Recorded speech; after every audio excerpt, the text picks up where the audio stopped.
Hoje a gente vai mergulhar um pouco numa análise da parábola do trigo e do joio, sabe? Aquela de Mateus 13. Isso. E, assim, a perspectiva que vamos usar aqui é bem específica. É o chamado preterismo consumado. Exato. E a ideia base, né, para quem não conhece, é que muitas profecias sobre o fim dos tempos, na verdade, já teriam acontecido, lá no primeiro século mesmo. Principalmente ligadas à queda de Jerusalém. Justamente. Então, a tese desse material que a gente está vendo é essa. A parábola do trigo e do joio não seria sobre o futuro distante, mas sim sobre um evento histórico, o ano 70 depois de Cristo. Uhum. O que, claro, muda bastante a nossa forma de entender o fim do mundo e até o próprio reino de Deus, né? Com certeza. Então vamos lá. O que essa leitura diz sobre o contexto original? Para quem Jesus estava falando aquilo? Bom, o ponto de partida é esse. A interpretação diz que Jesus falava primariamente para o povo de Israel da sua época e para as lideranças religiosas também. Certo. Então, o campo da parábola, onde tudo acontece, não seria o planeta Terra inteiro, como muita gente pensa. Ah, não. E seria o que então? Seria o sistema da antiga aliança, o judaísmo daquele tempo, entende? Aquele mundo religioso específico. Entendi. O sistema judaico da época como campo, ok? E o trigo e o joio dentro desse campo? Aí segue a lógica. O trigo seriam aqueles que aceitaram a mensagem de Jesus, os filhos do reino, como a parábola chama. Aham. E o joio, bom, seriam os filhos do maligno, mas de forma bem específica.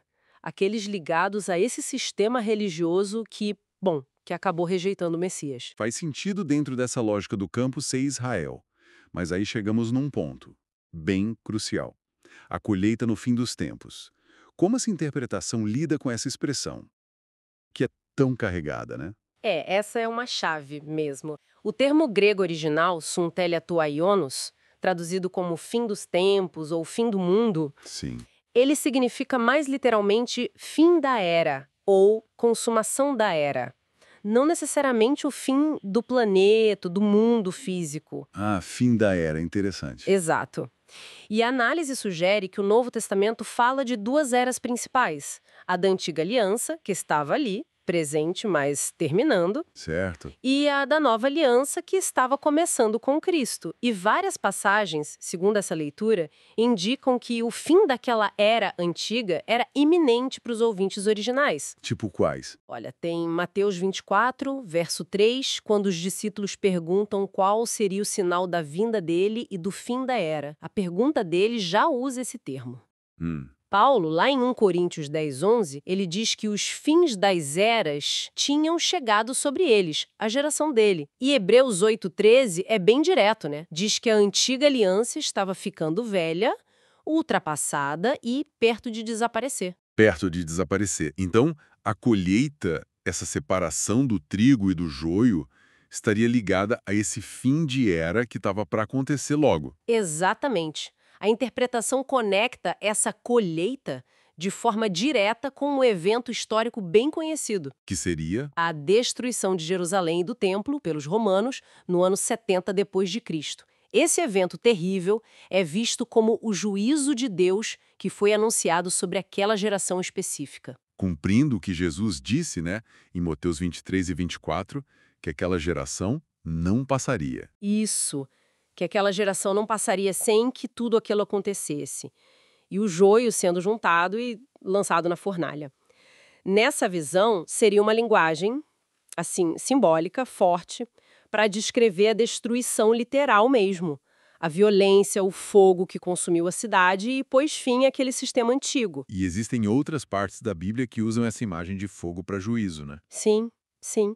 Malaquias 4:1 fala de um dia que arderia como fornalha para julgar a arrogância.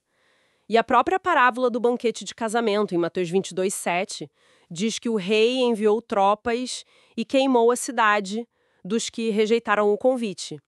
E, claro, tem o testemunho do historiador Flávio Joséfo, que viu tudo. Ele descreveu a destruição, né? Descreveu em detalhes horríveis, fogo, morte. Foi realmente um evento cataclísmico, o fim daquela era judaica. Certo.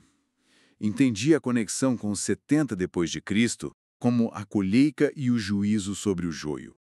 Mas e o trigo? Depois disso tudo, o que significa a promessa de que os justos resplandecerão como o sol no reino de seu Pai? Onde fica esse reino? Então, a ideia é que, com o fim do sistema da antiga aliança em 70 depois de Cristo, os filhos do reino, o trigo, eles não ficaram esperando um reino futuro, sabe? Distante. Hum, Eles passaram a viver já na realidade plena do reino espiritual de Deus, a nova aliança em vigor.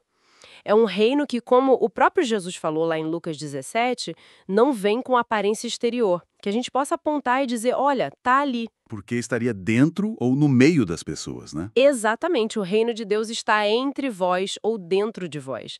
É uma realidade espiritual, presente, acessível pela fé, desde aquela época. Ok. Então, resumindo a linha de raciocínio que o material apresenta.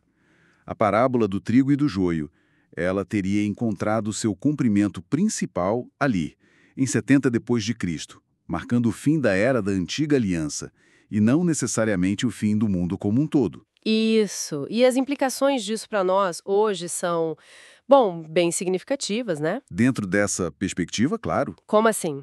se aquele juízo coletivo profetizado sobre o joio daquele sistema específico da antiga aliança já aconteceu, então o foco da vida na nova aliança que está valendo desde o primeiro século muda um pouco. Muda em que sentido? Não seria mais ficar esperando um grande cataclisma futuro para resolver tudo, entende?